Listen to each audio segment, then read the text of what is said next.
اگر سمجھتے ہیں کہ ان سزا یافتہ لوگ جو کہ وہ سب سے بڑا سزا یافتہ جو مجرم ہے پاکستان کا جو یہاں سے بھاگا ہوا ہے وہ وہاں سے بیٹھ کے فیصلے کرے گا پاکستان کے، اس سے سارے بھاگے جاتے ہیں اس سے اس ملک کے فیصلے کروانے کے لیے. اور دوسرا باپ بیٹا دونوں سزا ہونی تھی ان کو. یہ جو 24 ارب روپے ایف آئی اے کے کیسز کے اندر ان کو سزا ہونے کا ٹائم تھا، کیسز کھینچتے رہے 1 سال تک.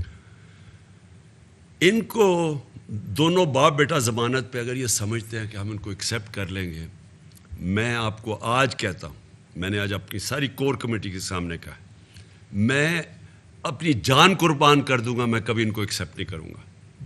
میں ان کے لیے آخری دم تک لڑنے کے لیے تیار ہوں. اور ہم نے آج یہ فیصلہ کیا ہے، آج ہم نے اپنا جائزہ لیا ہے، ہم نے پوری تیاریاں شروع کر دی ہیں. میں نے ان کو 6 دن کا ٹائم دیا تھا، اس کے بعد میں اناؤنس کروں گا کہ ہم پھر کب آ رہے ہیں اسلام آباد، اور انشاءاللہ اس باری تیاری کر کے آئیں گے. انہوں نے جو ہمارے ساتھ کیا، جس طرح کا تشدد کیا، جو انہوں نے گلو بٹ ہمارے خلاف استعمال کیے، جس طرح کے انہوں نے کیسز بنائے، سب کے اوپر ہم سب کے اوپر کیسز بنا دیے، ایف آئی آر کاٹ دیے. کیونکہ ان چوروں کا یہی کام ہے. یہ جو مافیاز ہیں ان کا کام ہی یہ ہے کہ یا تو لوگوں کو خرید لو، جس طرح ججز کے اوپر وہ جو کوئٹہ بینچ کے اوپر بریف کیس لگتے تھے، جو سارے انہوں نے ٹیلی فون کال کر کے ججز سے وہ جسٹس قیوم سے فیصلے لے رہے ہیں، یہ شہباز شریف یا ان کی پارٹی والے. یا پھر سپریم کورٹ کو ڈنڈوں سے حملہ کر لو اگر وہ پیسے نہ مانگے، اگر جسٹس سجاد علی شاہ، یہ تو وہ مافیا ہے. یا پھر ٹیپیں بنا لو ججز کے اوپر اور ان کو ٹیپوں سے بلیک میل کرو، یہ تو وہ مافیا ہے جس کو سپریم کورٹ نے کہا تھا سسلین مافیا. تو یہ لوگ اب ہمارے اوپر کیسز بنائیں گے، کتنی ایف آئی آر کاٹیں گے. ہم نے فیصلہ کیا پہلے تو مارچ کی تیاری آج سے میں نے سب کو لگا دیا کہ ابھی سے اپنے اپنے حلقے میں جائیں اور تیاری کریں اب وہ کہ جو انہوں نے ہمارے اس کو ہم نے کیسے کاؤنٹر کرنا ہے وہ ہم نے پورا پلان بنایا ہوا ہے.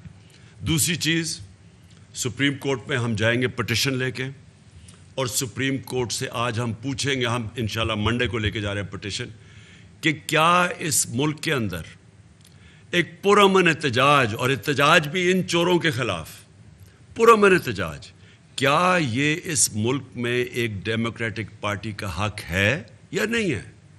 ہمیں واضح طور پہ بتا دیں کہ کیا یہ پکڑ دھکڑ ہونی ہے اگر ہم اگلے پرامن احتجاج کریں گے یا نہیں ہونی.